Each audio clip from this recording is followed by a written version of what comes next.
is correct? Okay.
Internet of Everything.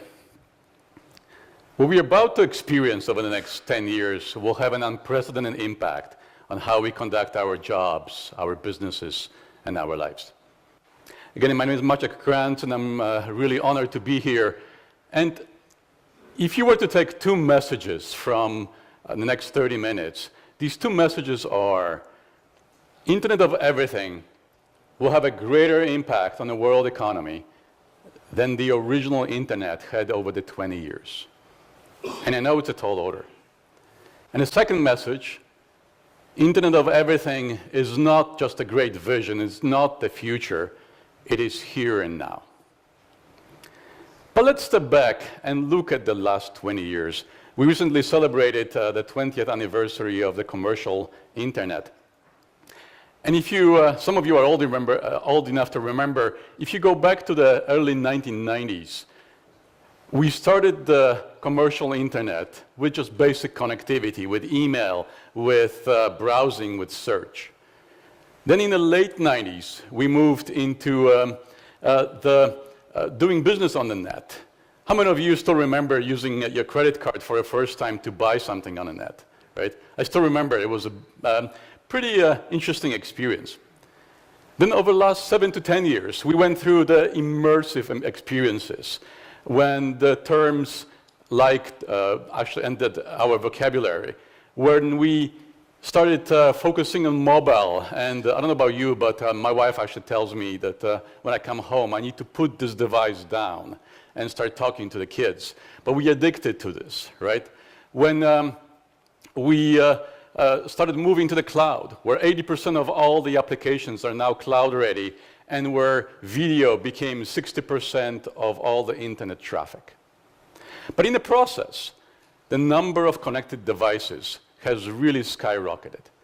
From 1 million devices in the early 1990s, 1 million PCs, to 1 billion laptops and PCs in the late 90s, to 12 billion devices, smartphones, tablets, PCs, laptops, in 2010. But the amazing thing is, as you heard from the previous speakers, that this is just the beginning. We're now entering the phase of internet which we call Internet of Everything. And you often hear different terms, Internet of Things, Internet of everything. So let me give you my definition of these terms. Internet of Things is about connecting devices. But connectivity is just the beginning. On top of this connectivity, we actually connect also people, process, and data to build solutions, to build applications, to change the world. And as Dr. Wang mentioned, over the next 5 years, 50 billion devices will get connected. But unlike the previous 20 years, when we connected smartphones and PCs and tablets, what you're already hearing from us and from the industry is that there will be different devices that will be connected to the networks. In 3 years, every new car will be connected. Smart buildings, homes, things within the homes, refineries, assembly lines, all of these things are getting connected. But probably more importantly than just the basic connectivity is that we expect over the next 10 years, $19 trillion. That's a lot of money. $19 trillion to get generated by this connectivity, by either increasing revenues or profits. And actually, I believe Korea and Korean companies have a huge role to play here. And I would encourage you, if you haven't looked at these details, go to Cisco website, download the white paper. We actually go through all the major industries, from manufacturing, finance, healthcare, education, transportation, to the countries where we expect the biggest impact to be. But you know, when you think about Internet of Everything, so you hear about these numbers, big numbers, but what is actually different? So if I were to summarize what's different about Internet of Everything, from the business perspective, there are really three things, three key trends. The first one is the line of business buying center. So we as an industry, over the last 20 or 30 years, we focus on IT. And within IT, there were groups focusing on networking, on data center, on applications, and so forth. But if you remember in 1990s, CIOs used to report to chief executive officers. Now, very few of these CIOs do report to CEOs anymore. They report to the line of business, or they report to the operational folks. And the line of business, so these are the people that run the assembly lines. These are the people that run the oil fields. These are the people that run the logistics systems, are becoming the new buying centers. Why is it important for us? Because these folks could care less about my switch or your chip. They care about solution. They care about how you can solve their business problem, which is a big change for us as an industry. You've heard from Dr. Zhang and Dr. Wang talking about how we all need to work together, because none of the companies can do it alone. None of the companies can develop one solution. The second of the big trends is the IT and OT convergence. How many of you have heard of the operational technology term? All right. So this is a term that Gartner invented, and it talks about these groups that run the assembly lines, the oil fields, the logistics systems, the manufacturing facilities. You know, when you think about, again, the IT world and the OT world, they used to be completely separate. And we often talk about and we think about the IT organizations and how we present our value propositions to them. But there's another organization that we often haven't actually interacted with.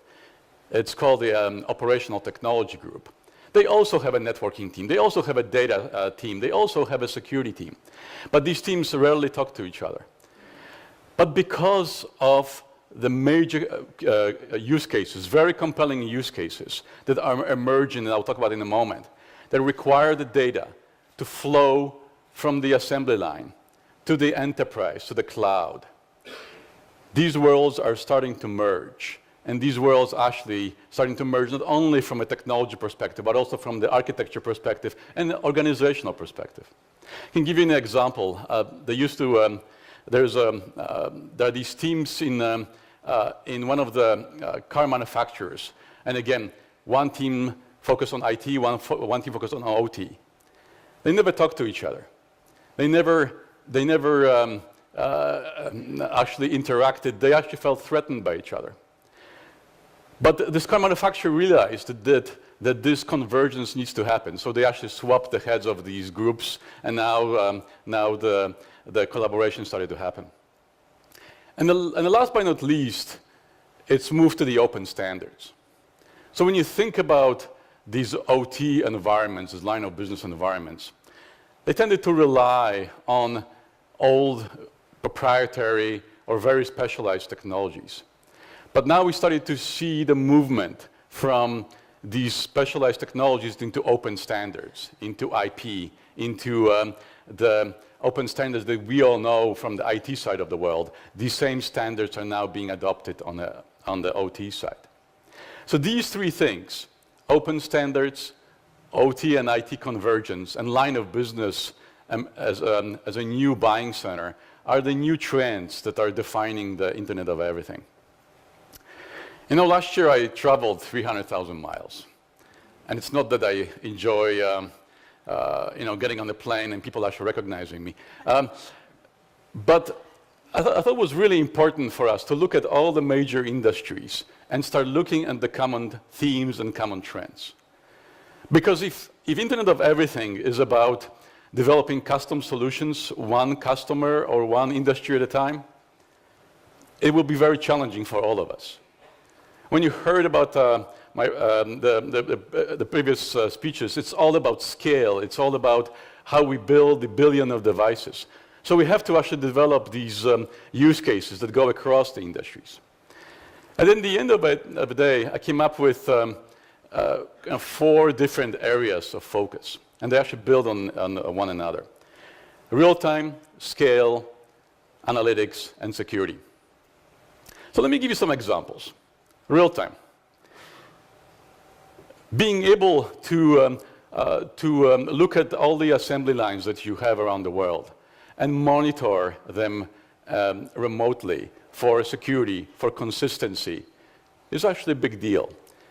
Being able to determine, okay, the assembly line is down, how quickly I can actually fix it, identify the problem, replace the part, and get it up and running, is very valuable. To give you an example, we work with one of our partners, Rockwell, on developing an open modular solution for these assembly lines and remote monitoring and management. One of the car companies, again, actually use this capability. What they've done in the past, what they've done until that point, they developed these custom assembly lines, one assembly line at a time, using local know-how. So we proposed to them, let's move to the 21st century and let's build a modular architecture, IP-based architecture. And they came back to us after installation of a few of these assembly lines. And they said they actually reduced the cost of building an assembly line by 20% and increased the uptime by 75,000 hours on average. And when you think about it, for a car manufacturer, a cost and uptime is everything, right? If we think about us not getting, let's say, connectivity on this device for 5 minutes, we can probably survive. But if the assembly line goes down for 5 minutes, it costs the car company money. So as a result, multi-million-dollar deal got generated because the line of business executives can actually generate new budget. So that's real time. The second one is scale. And Dr. Wang actually used the example of predictive context. So here's another example. A logistics company that operates, let's say, 100,000 trucks around the world. They installed a system when they installed around 70 sensors around the truck that measure all kinds of capabilities, from tire pressure to elements in the engine. So when, let's say, one of the elements in the engine gets hot, they know from past experience that they have 3 to 5 days to fix it. So this is actually very valuable information for them. And when you think about the truck, it effectively becomes a mobile data center, when a lot of local processing. But this kind of alert, hey, the element in the engine is getting hot, this kind of alert needs to be sent to the global logistics center immediately so that this company can actually schedule this truck to go to the shop and get it fixed. Why is it important? Why is it valuable? And it's not only that the cost of a hassle of just fixing the truck when it gets stuck in the middle of delivery, but every time the truck gets stuck, it actually creates a logistics hassle and a havoc for their logistics system, because now they will have to bring in another truck, unload the packages, put the packages on a new truck, potentially miss the delivery times.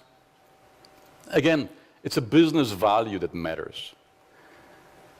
Now let's look at analytics, and we've talked about analytics in the previous discussions as well. But let me give you another example, oil rig. On average, an oil rig generates 5 terabits of data per minute. So all the sensors around the rig generate 5 terabits of data per minute. That's today. In a few years, this number will go up to 20 terabits of data per minute. So when you think about the traditional model of internet, which is let's take all the data from the sensors and from the devices, move them to the cloud, analyze them in the cloud, and then send the response back. Well, in this case, we actually can't implement that model, right? Because when you think about the oil rigs, they're sitting in the middle of the ocean, in the middle of a desert. You can't pull fiber to all of these devices and pull the data to the analytics in the cloud. So we came up with a new model. We call it fog, which is basically distributed cloud. So think about cloud and the fog. If you live in the Bay Area, you can relate to it, because we actually have a lot of foggy days in San Francisco. But the concept here is let's move the analytics to the data. Let's process the data as close to the source. But in this case, let's say you're running a SAP HANA in the cloud. You can send the policy to all the oil rigs that states, please index all the data coming from the sensors and store it locally for future data mining. But if you get the temperature reading, let's say from the drill, that exceeds 200 degrees centigrade, well, send this information to me immediately because it spells trouble. So you can build a policy-based infrastructure that actually, again, is very valuable for the oil company. And last but not least is security. And we've touched on the security as a big topic. How many of you have heard of Stuxnet? Well, those of you who haven't, please Google it. It's actually a great spy story. But the funny thing about Stuxnet is that it actually attacked a lot of the industrial facilities 3 years ago. And up to that point, these OT environments relied on the physical separation. So when you have an assembly line, the idea was, okay, because we're not connected to the internet, to the enterprise networks, we're safe. Well, until somebody took a sticky drive, plugged it into a PC, Stuxnet virus spread, and the rest was history. So when I actually met with one of the CISOs, or chief security officers, a couple of weeks ago, and my main message to this gentleman was, please extend your security architecture that you developed for the last 25 years for the IT environment to your entire environment, to the OT environment as well. So the first rule for security is, let's leverage what we've learned. Let's not reinvent the wheel. A lot of the recent attacks from Target and others could have been prevented if we actually used the tools and the architectures that we've developed so far. But that's the first step. Internet of Everything actually brings all kinds of new challenges. And Dr. Wang actually mentioned some of them. Let me give you an example of connected vehicle. As I mentioned, in 3 years, every new car will be connected. So how do we prevent somebody from hacking into the car, taking over the car, speeding it up to 150 kilometers, and you can't, as a driver, you can't do anything about it? How do we prevent somebody from planting a malware and reading all your personal information into the vehicle? How do we make sure, like Dr. Wang mentioned, is that in a vehicle-to-vehicle communication, we actually know that information coming to the car is actually coming from a car in front of us, and then we can trust that information. So we actually believe that all of these challenges need to be solved as an industry. We need to solve it as an industry, not as an individual company. And in this case, for example, we launched a year ago a grand challenge, and we invited the industry entrepreneurs and researchers to help us solve some of these problems. But let me give you one more example, which is connected vehicle, because actually, every time I talk about it, some people can relate to the oil rigs and to assembly lines, but I think all of us can relate to driving a car. And I think Seoul is not an exception. San Francisco has the same problem, which is we have a congestion problem. When you think about the typical example that we go through is we get in the car in the morning, we get stuck in traffic, we often get stuck on a red light even though there's no traffic going through. Hopefully we don't get into the accident and then we look for parking. We actually looked at these numbers and you try to quantify them. And the numbers are amazing. Just look at the stats here. 11 to 13% of all the time we spend in commute is actually wasted. And by the way, in San Francisco, I think the number is actually much higher. We quantified it that if you add up all of these hours, they amount to 90 billion hours, or 2% of global GDP. So we're wasting 2% of global GDP because we get stuck in traffic. 10 to 17% of all the fuel we use in urban commute is wasted because we get stuck on a red light, but there's no traffic going through. What a waste of time, money, and resources. And 80% of accidents are caused by driver distraction. And by the way, influence of alcohol is in the same category. And 7 to 12% of all the urban traffic is created because we look for parking. So the nice thing is that when we connect the vehicles, not only connect the vehicles to the network, but also connect the subsystems within the vehicles, we can solve a lot of these problems.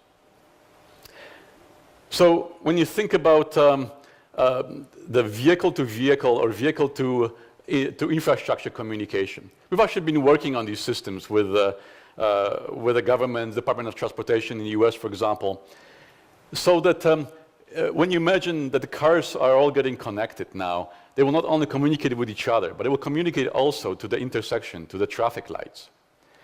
And the traffic light now can start making intelligent decisions. So let's say it sees 20 cars coming in one direction, only two cars coming in a different direction. It can make a decision now, all right, I will let all these 20 cars go through and keep the other 2 cars waiting. And they can pass this traffic information to the next intersection, start creating greenways and relieving the congestion problem. Parking.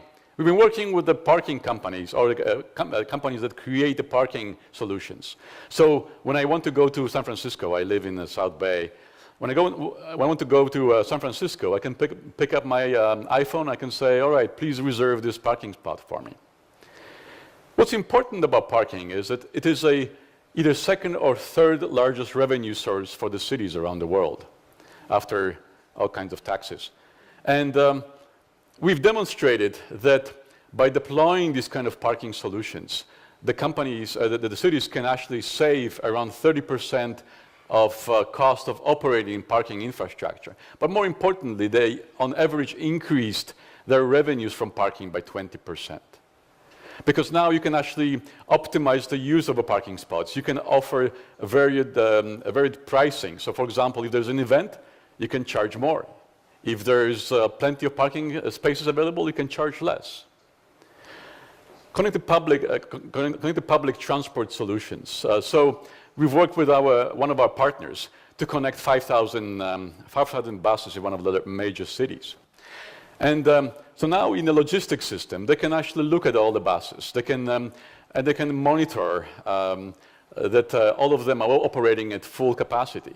So they can actually look at Google Earth and say, all right, it looks like all of these buses are on time, they're operating fine. Oh, there's a red dot, let me click on it. Looks like the surveillance camera in the car got disconnected, let's fix it. But it's just the beginning. You can start developing dynamic transportation systems that are focused on, all right, let's understand how many people are actually waiting in this bus stop. Maybe we need to send another bus there, right? Let's optimize the routes to understand where people actually are going. So have a dynamic bus system. And driver monitoring. We talked a lot about autonomous driving, and I do believe over the next 5 years, autonomous driving will become a reality. But it's also an interesting concept of how do we actually leverage the power of all these subsystems within the car to working with each other, working together, to help us become better drivers. So now my wife and I, we have 4 kids, so we have a lot of conversations about the kids. So you know, when we drive, I often would talk to her. So then there are new systems that are being designed to actually start monitoring and start alerting me if there are some hazards that I need to pay attention to. So let's assume I'm talking to my wife, we're talking about the kids, and there's an object that is coming closer to my car. Well, the car will start alerting me, Maciek, stop talking to your wife, pay attention. But if I actually don't do that, if I don't take an action, the car will. And it would actually hit on the brakes and stop. So these are just a few examples of what's coming. And if you think about overall connected city, and Dr. Wang has mentioned it already, transportation is just one example. In Finland, in Oulu, they actually deployed a garbage collection system. And they saved 40% on cost of operating the system. Because they put sensors into every garbage can. And now they can actually start coming in picking up the garbage, not on the fixed schedule once a week, but only when the can is full. So that you're actually saving the cost of operating the system. Probably the best example is Barcelona. We actually deployed around 30 of these smart city systems around the world, but Barcelona is probably the best one. When you think about Barcelona, over the last couple of years, they believe they actually generated around 3.7 billion of additional value at stake, or additional benefits to the city by deploying the smart city infrastructure. They saw the impact of around $70 million of smart lighting, not only just replacing the regular bulbs with LED. That's basically what most of the cities are doing these days, from New York to LA. And by the way, they saw huge benefits of it. The ROI of LED replacement is around 3.5 years, and the maintenance cost is reduced by 67%. But now that you have LEDs, you can actually start deploying more sophisticated system. You can deploy sensors on the poles that can sense, all right, if there's nobody actually on the street, there's no car in the middle of the night, let's not light it. Let's only light the section of the street where the car actually is. We deployed some of these systems, let's say in Nice. But going back to Barcelona, they saved around $60 million of parking costs. They generated additional 50,000 jobs and attracted around 1,500 companies, either new companies or companies that moved to Barcelona because of this infrastructure. So that's the economic impact. Now, so what do we do at Cisco? Our strategy is fairly simple. It's focused on developing vertical solutions based on horizontal platforms. As we talked about, Internet of Everything is about solutions. It's about line of business. But at the same time, as we also talked about, it's important that we don't develop those in a custom manner. So we need to have a platform capabilities. So how do we accomplish that? 3 things. One is aligning the industry, like this event today. It's so important that we work together as an industry to develop the common architectures, standards, priorities. You know, I still remember in mid-90s the big war between Netscape and Internet Explorer. We're really trying to prevent it this time. So let's not balkanize the industry. Let's work together. One of the forums that we're using to accomplish it is an IoT World Forum. We held 2 of those, one in Barcelona and one in Chicago, and there's a new one in Dubai. And I would strongly encourage you and invite you to join us. There's around 2,000 companies and cities and government officials and researchers that are gathering together every year to focus on what are the priorities, what are the standards, what are the architectures that we need to be developing together to make the Internet of Everything a reality. We've also developed things like IoT Fund, a $100 million fund that is focused on developing new technologies, encouraging startups, much more in the focusing on early phase innovations. And last but not least, innovation centers. We've announced around 7 of these innovation centers. There will be 20 of them around the globe. One of them is actually here in Songdo, focusing on manufacturing and smart cities. We spent around $1 billion internally over the last 3 years developing the Internet of Everything capabilities. Not only from a product perspective. When you think about it, if you think about the oil rig or submarine or assembly line, there are some specific requirements that need to be met so that let's say the network can operate in a minus 50 degrees environment. But also, it's focused around solutions, developing solution capabilities. You know, when you think about Cisco, our roots are in networking and switching and routing. We've been developing boxes. But now, we're transforming our company to developing solutions because that's what the line of business professionals require of us. We focus on services that are focused on vertical efforts, but also on things like security. And we actually vowed to spend an additional $1 billion over the next 2 years to drive these capabilities forward. But the third area, and I think the previous speakers actually touched on this before, which is the importance of partnerships. And we've been developing partnerships. We've been working very closely with Intel, for example, on a joint architecture. So it was actually great to see that all 3 presentations, we've actually talked about very much the same concepts, very much the same vision, very much the same architectures. That's the key. So let me just summarize. The Internet of Everything will define winners and losers in our industry. If you focus on doing business the way you used to do business over the last 20 years, if you focus on developing chipsets, developing boxes, if you focus on proprietary technologies, I actually believe you'll be one of the losers. If you start with a customer problem in mind, if you start with a solution and then drive what are the requirements from a solution into my business, what are the requirements that I need to drive to build a solution with the partners and with the partnerships that I've developed, you'll be one of the winners. So I'd like to invite you to the Club of Winners. I'd like to invite you to join us to make the Internet of Everything a reality. Thank you very much.